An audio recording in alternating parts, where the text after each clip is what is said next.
So one thing that can be done is to realize that as human beings, not just the students, but adults as well, they have their own perspective. And our perspective is our truth. So when we want to calm somebody down, there's a simple little script that you can even teach your students to help one student calm another student down. So I'll just give you a little example, okay? Because oftentimes the reason we're upset is because we don't think that someone understands us. So what we want to do is we really want to get behind the lenses of the other person and help them to know that we understand them. But in our own mindset, we need to be willing to take our lenses off, our colored glasses. We all have colored glasses that we go through life with, and we don't realize it. The longer we wear our colored lenses, the less we realize we're actually looking at the world through a colored lens or a perspective. And in order to calm someone down or de-escalate conflict, we need to be willing to take those lenses off and get behind the lenses or the perspective of the other person. And we can do that. I'll give you an example, and then we'll do that using a script. So imagine that in your classroom, Mary cries loudly when she's frustrated. And I know that there's a lot more anxiety exhibited in children now during the pandemic because their whole lives have been uprooted.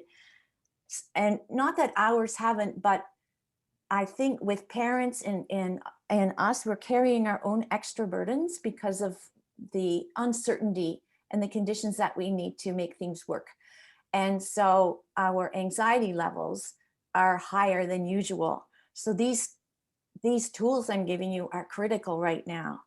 So Mary cries loudly when frustrated. She's easily frustrated lately. What you could say to Mary is, I understand that you have something to say about what we're talking about. And then you can say, it really hurts when you feel totally ignored right now. And Mary may come down a little bit. So if you imagine the emotional temperature in any of us could be anywhere between 0 and 10 for anything. So anger, same thing, between 0 and 10. So in Mary's case, it's frustration between 0 and 10. And maybe she felt ignored in the class discussion. And so her frustration level peaked, and it happens in an instant. It's not usually a gradual thing. So in an instant, she might be at a 9 or a 10. And you notice that as a teacher, and you need to calm her down. So you get behind her lenses and you say, I understand, and paraphrase what it is that she is experiencing. All right, so that's why I said, I understand you have something to say right now on the topic. And you also have to say how they might be feeling in that moment. Those two are critical. So it really hurts when you feel totally ignored, like right now, okay, for example. And if that doesn't help, Mary says, yes, and then you have to do it again. You have to paraphrase what she's saying and how she's feeling until that emotional temperature drops. So watch for that. You could also add, when you're a little more advanced, you could say something like what she's concerned about or what she's committed to. So you might say, you're concerned that you don't count in this class. And I mean, when you speak to someone like that, they do calm down because they feel that they finally understood. And that's all we really want as human beings. We want to be understood. And to be honest, it's only when both people's emotional temperature is back to calm that we can do any kind of problem solving. So like I said, it may require another round, but that's okay as long as you can get the emotional temperature down. So then once they're down, then you can say to Mary, what were you thinking? And I would do this in private, not with the class there. What were you thinking just before you blurted out in frustration?